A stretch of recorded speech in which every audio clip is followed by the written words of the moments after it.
I want to start by re-emphasizing the point that what are called the religions of the East, the ones we're discussing, Hinduism, Buddhism, and Chinese Taoism, they don't involve that you believe in anything specific. And they don't involve any idea of obedience to commandments from above. And they don't involve any conformity to a specific ritual, although they do have rituals, but their rituals vary from country to country and from time to time. Their objective is always not ideas, not doctrines, but a method for the transformation of consciousness. That is to say, for a transformation of your sensation of who you are. And I emphasize the word sensation because it's the strongest word we have for feeling directly. When you put your hand on the corner of a table, you have a very definite feeling. And when you are aware of existing, you also have a definite feeling. But in the view of these methods or disciplines, the ordinary person's definite feeling of the way he exists and who he is a hallucination. To feel yourself as a separate ego, a source of action and awareness that is entirely separate and independent from the rest of the world, somehow locked up inside a bag of skin, is seen as a hallucination. That you are not a stranger in the earth, that comes into this world either as a result of a natural fluke or being a sort of spirit that comes from somewhere else altogether. But that you, in your fundamental existence, you are the total energy that constitutes this universe. Playing that it's you. Playing that it's this particular organism. And even playing that it's this particular person. Because the fundamental game of the world is a game of hide and seek. That is to say, that the colossal reality, the energy that is everything, that is a unitary energy, that is one, plays at being many, at manifesting itself in all these particulars that we call you and you and you and you and you and you and you and you and this and that and all around us. And it's fundamentally a game. And you can say that this goes really for all the systems that I'm talking about. It's the basis of Hinduism, of Buddhism, and of Taoism, this intuition. Now, today we're going to talk about Buddhism. Buddhism is an offshoot of Hinduism. You could, in a way, call it a reform of Hinduism, or Hinduism stripped for export. It originates in northern India, close to the area that is now Nepal, shortly after 600 BC. There was a young prince by the name of Gautama Siddhartha who became the man we call the Buddha. Now, the word Buddha is not a proper name, it's a title. And it's based on the Sanskrit root Buddh, B-U-D-H, which means to be awake. And so you could say the Buddha is the man who woke up from the dream of life as we ordinarily take it to be and found out who he was, who he is. It's curious that this title was not something new. There was already in the whole complex of Hinduism the idea of Buddhas, of awakened people, and curiously they are ranked higher than gods.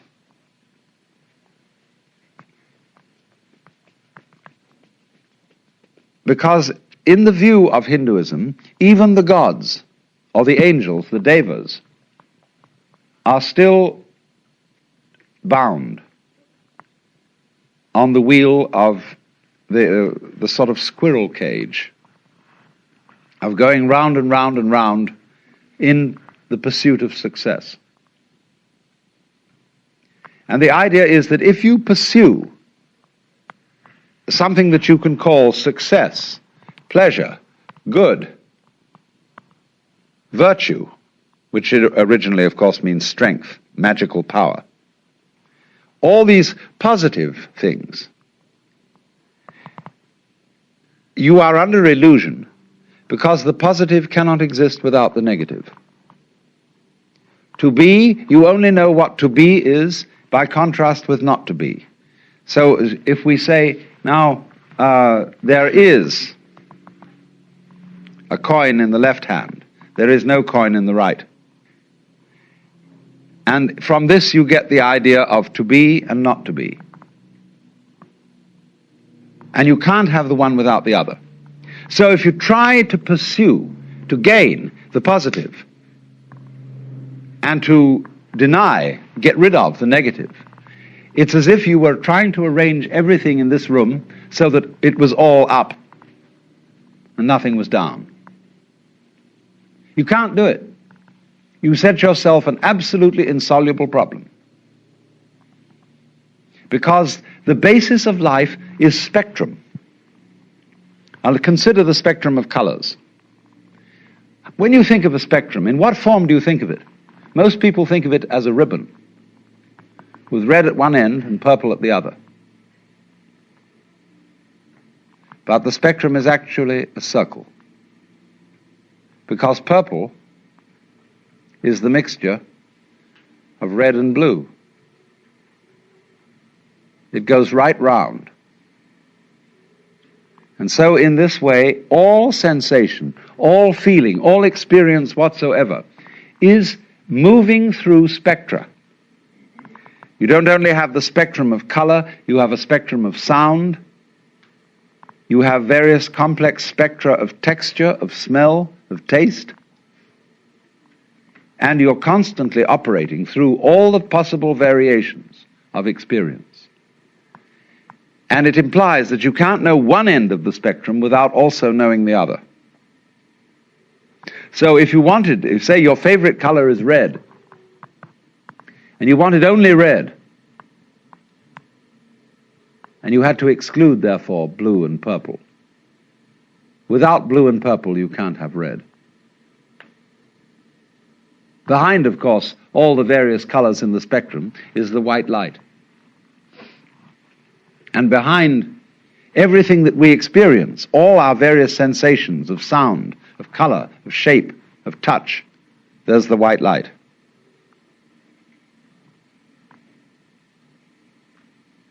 And I'm using the phrase the white light rather symbolically. I don't mean it literally. But there is common to all sensations what you might call the basic sense. And if you explore back into your sensations and reduce them all to the basic sense, you're on your way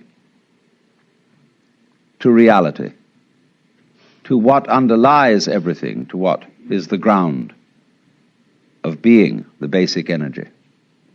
And to the extent that you realize this, and know that you are it, you transcend, you overcome, you surpass the illusion that you are simply John Doe, Mary Smith, or what have you. So then, the Buddha, as the man who woke up, is regarded as one Buddha among a potentiality of myriads of Buddhas. Everybody can be a Buddha. Everybody has in himself the capacity to wake up from the illusion of being simply this separate individual. The Buddha made his doctrine very easy to understand, because in those days there wasn't very much writing being done, and people committed things to memory. And so he put his doctrine or method in various formulae, which are very easy to remember, and I'm going to explain it in those terms so that you can remember it just as well. He, of course, practiced the various disciplines that were offered in the Hinduism of his time, but he found in a certain way that they had become unsatisfactory, because they had overemphasized asceticism, had overemphasized putting up with as much pain as you can. There was a feeling, you see, that if the problem of life is pain, let us suffer. And this is the root of the ascetics you see, who lie on beds of nails, who hold a hand up forever and ever and ever, who eat only one banana a day, who renounce sex, who do all these weird things, because they feel that if they head right into pain and don't become afraid of it, but suffer as much pain as possible, they will, by this method, overcome the problem of pain. And they will set themselves free from anxiety. There's a certain sense in that, as you can obviously see. Supposing, for example, you have absolutely no fear of pain. You have no anxieties. You have no hang-ups. How strong you would be. Nobody could stop you. You would have ultimate courage. But the Buddha was very subtle. He is really the first historical psychologist, the great psychologist, psychotherapist.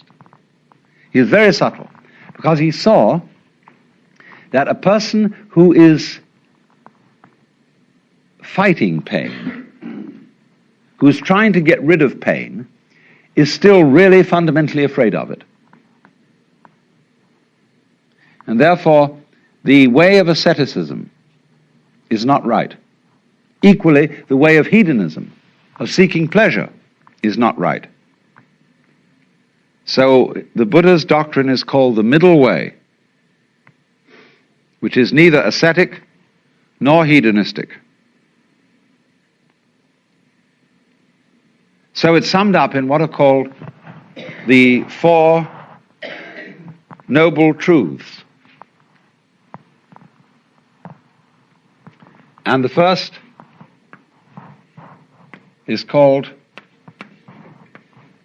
dukkha.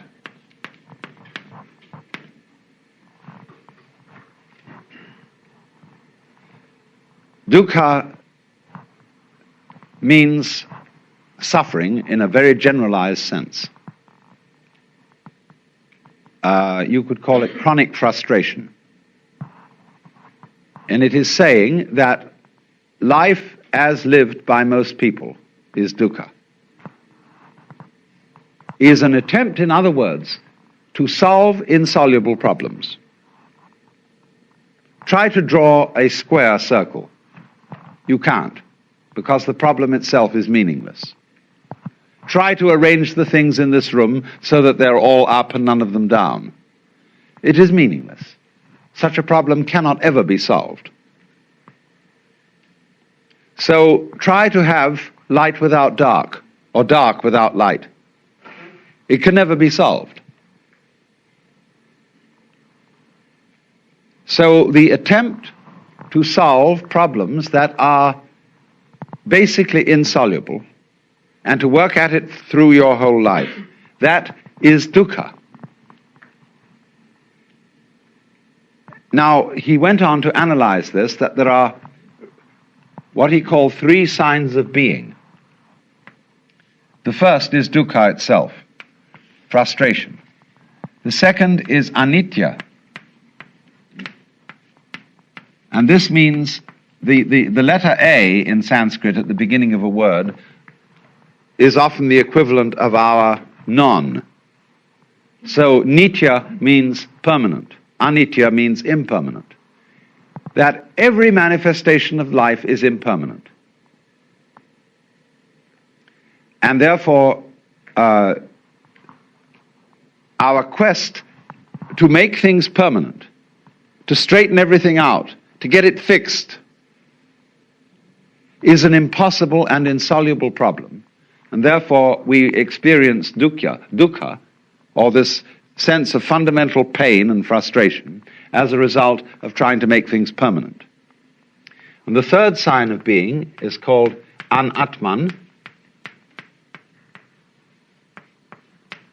Now, you know from my talk on Hinduism that the word atman means self. Anatman means, therefore, non-self. That there is in you no real ego. Now, I've explained that already. I've explained, in talking about Hinduism, that the idea of the ego is a social institution. It has no physical reality. It is simply, the ego is your symbol of yourself. Just as the word water is a noise which symbolizes a certain liquid reality, so the idea of the ego, the role you play, who you are, is not the same as your living organism.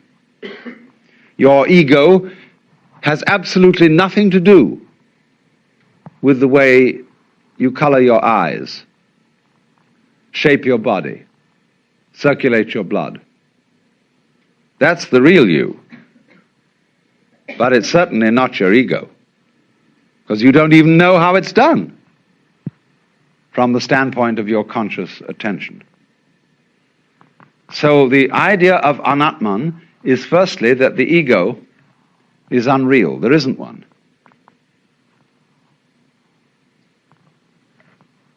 Now then, this then is the first truth. There is this situation that we have dukkha, or frustration, because we are fighting the changingness of things, and because we don't realize that the ego, the I, is unreal. The second of the Four Noble Truths is then called Trishna.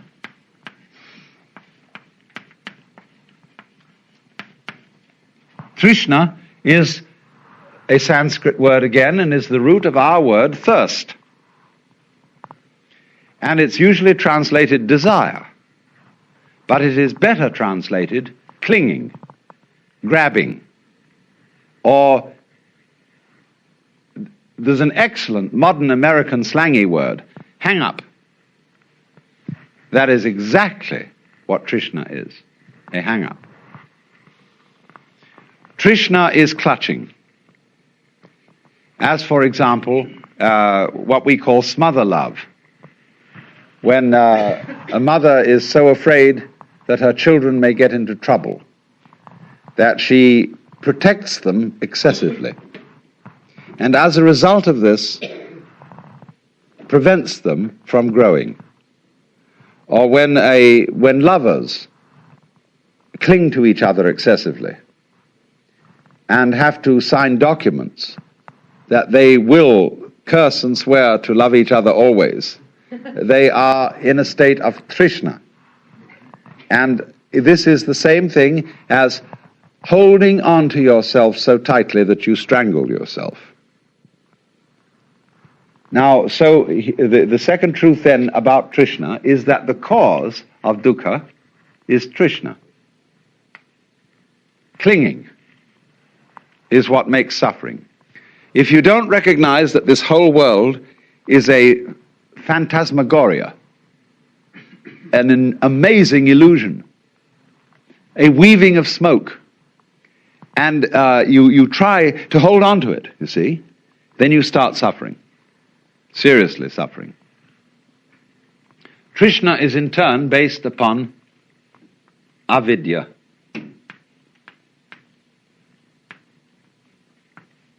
The same negative, vidya, from the root vid, means knowledge, as in the Latin video and the English vision. Avidya, therefore, is ignorance. Gnosis, gna, means, of course, to know. Knowledge is the same thing as gnosis in Greek. To know. So this is not to know, to ignore, to overlook. And I explained in the first talk in this series how we ignore all kinds of things because we notice only what we think noteworthy. And therefore our vision of everything is highly selective. We pick out certain things and say that's what's there, just as we select and notice the figure rather than the background. Sometimes I draw this on the blackboard and ask the question, what have I drawn? What would you say? What have I drawn? A circle. Any other suggestions? A hole in the black. Yeah, you're getting the point. I've drawn a wall with a hole in it, you see. But ordinarily, you've been reading my books. But ordinarily people see the ball, the circle, the ring or whatever, and never think of the background because they ignore the background. Just as one thinks that you can have pleasure without pain. You want pleasure of the figure and don't realize that pain is the background. So avidya is this state of restricted consciousness, restricted attention, that moves through life unaware of the fact that to be implies not to be, and vice versa. So now the third noble truth is called nirvana.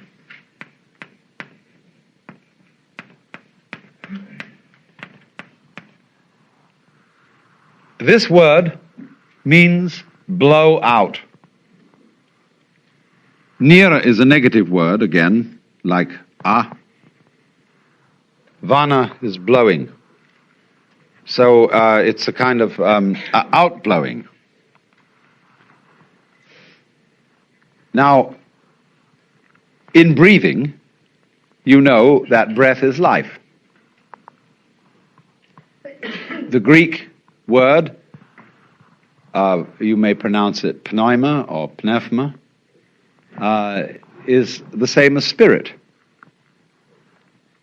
And spirit means breath. In the book of Genesis, when God had made the clay figurine that was later to be Adam, he breathed the breath of life into its nostrils. And it became alive, because life is breath. But now, if you hold your breath, you lose it. He that would save his life will lose it. So breathe in, breathe in, breathe in, get as much air as you can, and Trishna, cling, and you lose it. So nirvana means breathe out.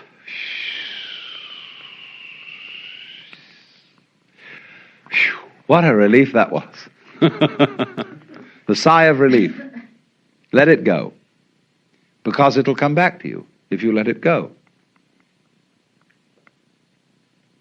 But if you don't let it go, you'll just suffocate. So a person in the state of nirvana is what we might call a blown out person. Like blow your mind. Let go. Don't cling. And then you're in the state of nirvana. And I re-emphasize the point. This is not, I'm not preaching, see? not saying this is what you ought to do. I'm simply pointing out a state of affairs that is so. There's no moralism in this whatsoever. It's simply pointing out, like, if you put your hand into the fire, you'll get burned. You can get burned if you want to. It's okay. But if it so happens that you don't want to get burned, and you don't put your hand in the fire. So in the same way, if you don't want to be in a state of anxiety all the time, and again I emphasize, if you like to be anxious, it's perfectly all right. See, Buddhism never hurries anyone on. They say, you've got all eternity through which to live in various forms. And therefore, you don't have just one life in which you've got to avoid eternal damnation. You can go running around the wheel and the rat race and play that game just as long as you want to, so long as you think it's fun. But if there comes a time when you don't think it's fun, you don't have to do it. So I wouldn't say to anyone who disagrees with me and who says, well, I think we ought to engage the forces of evil in battle and put this world to right and so on and so forth and arrange everything in this world so that it's all up. Try it, please. It's perfectly okay. Go on doing that.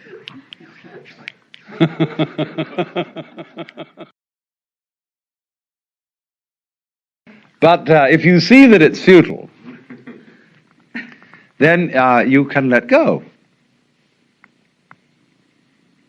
Don't try to cling. Relax. And if you do that, you're in the state of nirvana. And you become a Buddha. And of course it means that you become a rather astonishing person. You may, of course, be subtle about it and make like you're a very ordinary person, so that you don't get people mixed up. And so in Buddhism, the Buddha explained that his doctrine, his method, was a raft. It's sometimes called a yana. The word Y-A-N-A, yana, means a vehicle, a conveyance. And when you cross a river on a raft, and you get to the other shore, you don't pick up the raft and carry it on your back. You leave it behind. But people who are what I would call hooked on religion are always on the raft. They're going back and forth, back and forth, back and forth on the raft. So the clergyman tends to turn into a ferryman who's always on the raft and never gets over to the other shore himself. Now, there's something to be said for that, because how are we going to get the raft back to the first shore to bring over the other people? See? Somebody has to volunteer to take the back journey. But he must be awfully careful to realize that the real objective is to get the people across and set them free. If you dedicate yourself to ferrying people across, don't ask them to come back on the raft with you, because you'll get overcrowded and people will think that the raft is the goal rather than the other shore. So when I find this in actual practice, that when clergymen do not ever ask for money, and it's all right, like a doctor who simply charges a fee, says, you come to me, you pay me so much. But the clergyman says, he doesn't say pay me so much, he says, we would like your pledge, your voluntary contribution.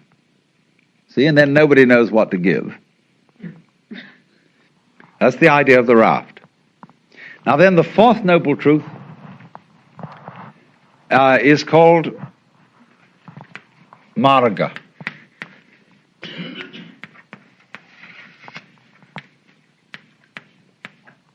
This word means path.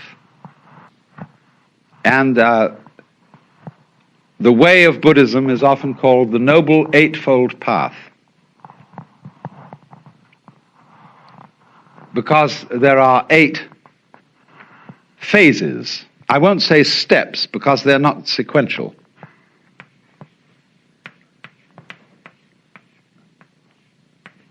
Samyak is a very curious phrase. It doesn't mean right in our sense of correct. Sam is the same really as our word sum. Total, complete, all-inclusive. We might use the word integrated, as when we say a person has integrity. That a person who has integrity, we mean he's all of a piece. He's not divided against himself. So, in this sense of samyak drishti, this is related to the word darshan, which means a point of view or viewing. When you go to visit a great guru or teacher, you have darshan, you look at him, and you offer your reverence to him. This is darshan. Many senses of it, but it means simply to view. Look at the view. So the samyak darshan is the complete view. For example, let's take the constellation called the Big Dipper. We look at it from a fairly restricted zone in space, and it always seems, whatever the season of the year, because we're so far away from it, that those stars in the Big Dipper are in the same position. But imagine looking at it from somewhere else in space altogether, and those stars would not look like a dipper. They'd be in another position. Now then, what is the true position of those stars? Don't you see there isn't one? Because wherever you look, the position alters. You could say that the true situation of those stars is how they are looked at from all points of view, all possible points of view. Inside the constellation, looking outwards, outside the constellation, looking inwards, from everywhere and everywhere. But you see, there is no such thing as the truth. The world, in other words, is not existing independently of those who witness it. Because the world is precisely the relationship between the world and its witnesses. And so if there are no eyes in this world, the sun doesn't make any light, nor do the stars. So what is a relationship. You can, for example, prop up two sticks by leaning them against each other, and they will stand. But only by depending on each other. Take one away and the other falls. So in Buddhism it is taught that everything in this universe depends on everything else. That we have a kind of a huge network, and this is called the doctrine of mutual interdependence. All of it hangs on you, and you hang on all of it, just as the two sticks support each other. And this is conveyed in a symbol which is called Indra's net. Imagine a multidimensional spider's web in the early morning covered with dewdrops. And every dewdrop contains the reflection of all the other dewdrops. And in each reflected dewdrop, the reflections of all the other dewdrops in that reflection. And so ad infinitum. That is the Buddhist conception of the universe in an image. The Japanese call that jiji muge. A ji means a thing event, a happening. So between happening and happening, mu, there is no ge, separation. Jiji muge. Now, so the first phase of the Eightfold Path has to do with one's view understanding of the world. The second phase has to do with action, how you act. Buddhist idea of ethics is based on expediency.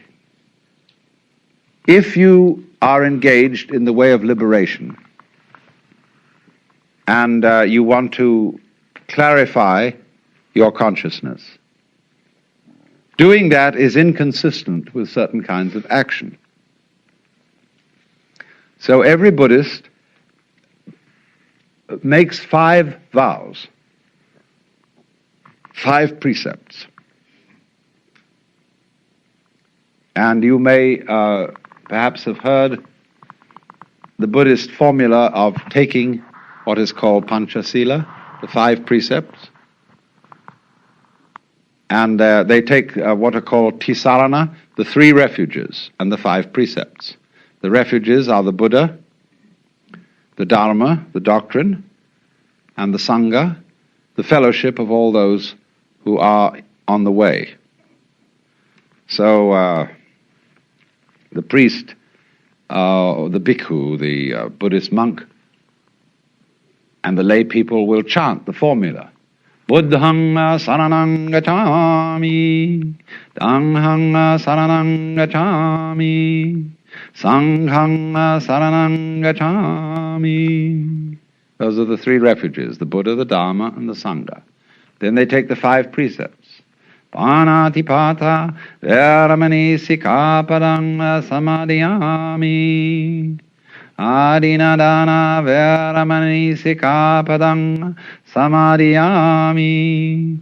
Kamesu michachara veramani sikapadang samadhiyami. Musavada veramani sikapadang samadhiyami.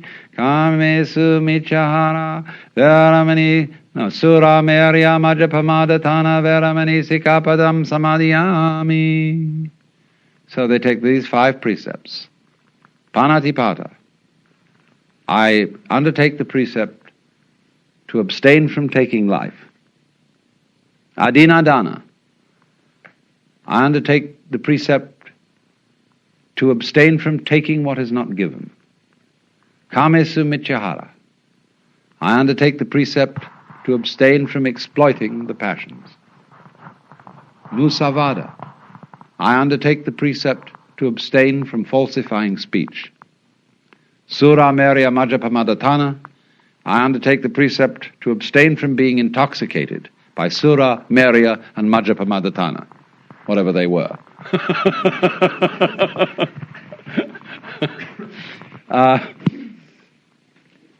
I presume toddy, which is alcohol. I don't know what else it was. Nobody does know. Because you see, if you start killing people or taking life, you're in trouble. You set up an opposition and you've got to become involved in taking care of it. If you start stealing, you worry people. You upset people's orientation in life, because if you suddenly come back home for dinner and find somebody's stolen your table, where are you going to serve dinner? If you exploit your passions, it means that when you feel bored and somehow that life is a little bit empty, you say, well, now what are we going to do this evening? Let's go and get stuffed. A lot of people who suffer from obesity are trying to simply fill their empty psyche by stuffing themselves with food. Well, it's the wrong cure. So, likewise, musavada, if you start telling lies to everybody, you know what happens when you start telling lies. You have to tell extra lies to cover up the first one, and you get into the most hopeless misunderstanding. Speech collapses. And, of course, the intoxication is the same problem as the exploitation of the passions. So there's a purely kind of practical, expedient, utilitarian approach to morals. There's another side to this which doesn't enter into the precepts, which I will explain later. So that's the third phase of the Eightfold Path. Then the second phase. Then the third phase has to do with your mind, with your state of consciousness.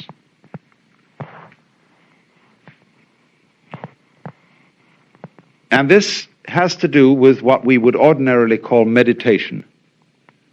There are the two final, the seventh and eighth aspects of the path are called samyak smriti and samyak samadhi. Smriti means recollection. That's the best English word for it. Now, do you understand? The word recollect is to gather together what has been scattered. What is the opposite of remember? Obviously, dismember. What has been chopped up and scattered becomes remembered. So in the Christian scheme, do this in remembrance of me. You see, the Christ has been sacrificed, chopped up. But the Mass is celebrated in remembrance. One of the old liturgies says the wheat which has been scattered all over the hills and grows up is gathered again into the bread. Remembered. Go back to your Hindu basis. The world is regarded as the dismemberment of the self, the Brahman, the Godhead. The one is dismembered into the many. So remembrance is realizing again that each single member of the many is really the one. So that's recollection. You can think of it too in another way, and it's really the same way if you think it through. I'm going to leave you with a few puzzles so that you can think them through, and I won't explain them. But another way is to be recollected is to be completely here and now. Are you here and now? Are you really here? There was a wise old boy who used to give lectures on these things, and he would get up and not say a word. He would just look at the audience. And he'd examine every person individually. And they'd all start feeling uncomfortable. He wouldn't say anything. He'd look at them all. And then he'd suddenly say, "Wake up! You're all asleep. And if you don't wake up, I won't give you any lecture." Are you here, recollected? See, most people aren't. They're bothering about yesterday and wondering what they're going to do tomorrow. And aren't all here. That's a definition of sanity, to be all there. So to be recollected is to be completely alert, available for the present. Because that's the only place that you are ever going to be in. Yesterday doesn't exist. Tomorrow never comes. There is only today. A great Sanskrit sort of invocation says, "Look to this day, for it is life." In its brief course lie all the realities of our existence. Yesterday is but a memory. Tomorrow is only a vision. Look well, then, to this day. Such is the salutation of the dawn. So,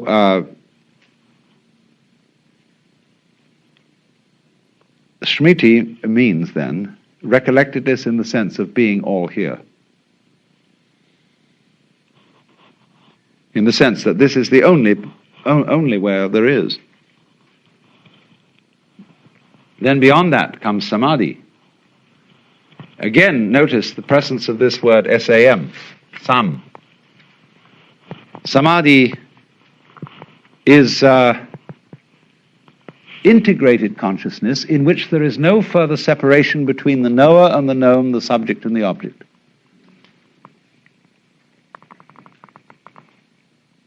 You are what you know.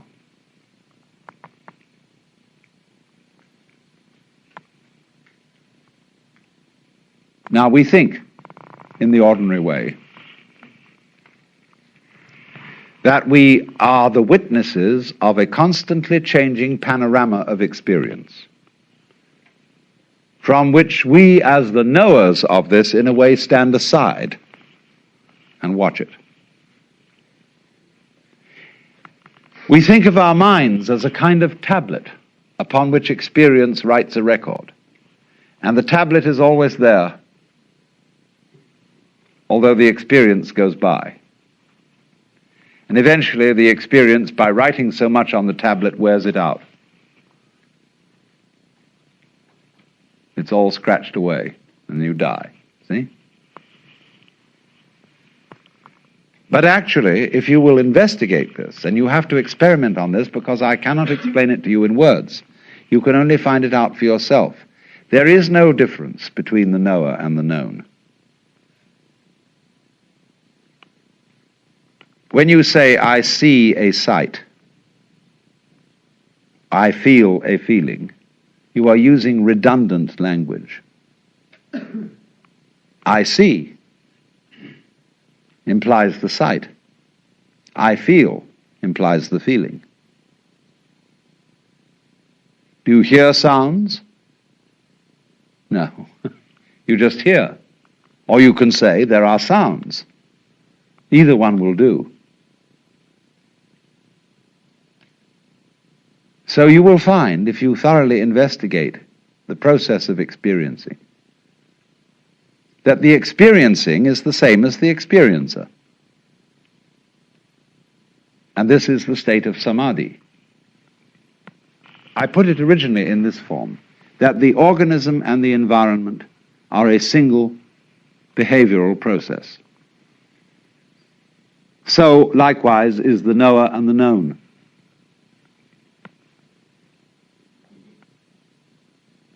So you, as someone who is aware,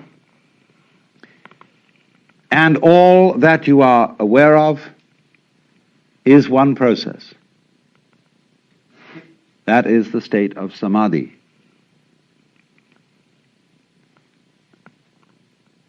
And you get to that state by the practice of meditation. Every Buddha figure practically is seen in the sitting posture of meditation, which is sitting down quietly and being aware of all that goes on without comment, without thinking about it. And when you stop categorizing, verbalizing, talking to yourself inside your head, naturally, the separations between, for example, knower and known, self and other, simply vanish. Can you point to the difference between my 5 fingers? Where will you put your finger if you want to point to the difference? You see, the idea of difference is an abstraction.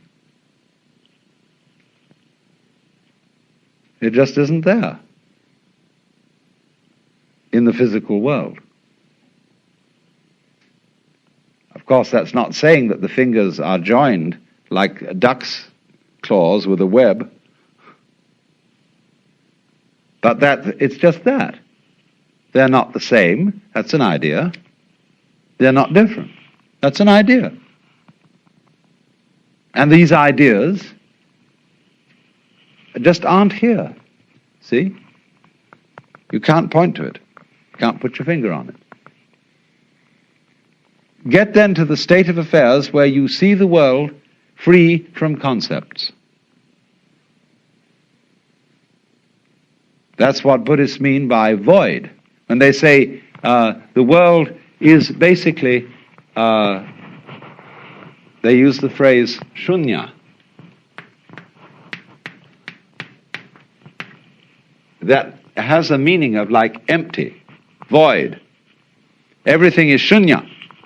This has certainly also the meaning of anitya, of transience, but basically it means you can't catch the world in a conceptual net. Just if you try to catch water in a net, it all slips through. If you try to tie up water in a paper package or grab it in your hands, it all flows through. So, shunya, it doesn't really mean that the world itself, that the energy of the world is nothing at all. It means that no concept of it is valid.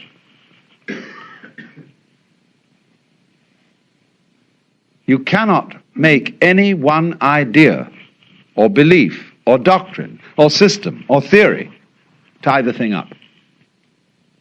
So, if you go through this and you get completely blown out and released and are in the state of nirvana,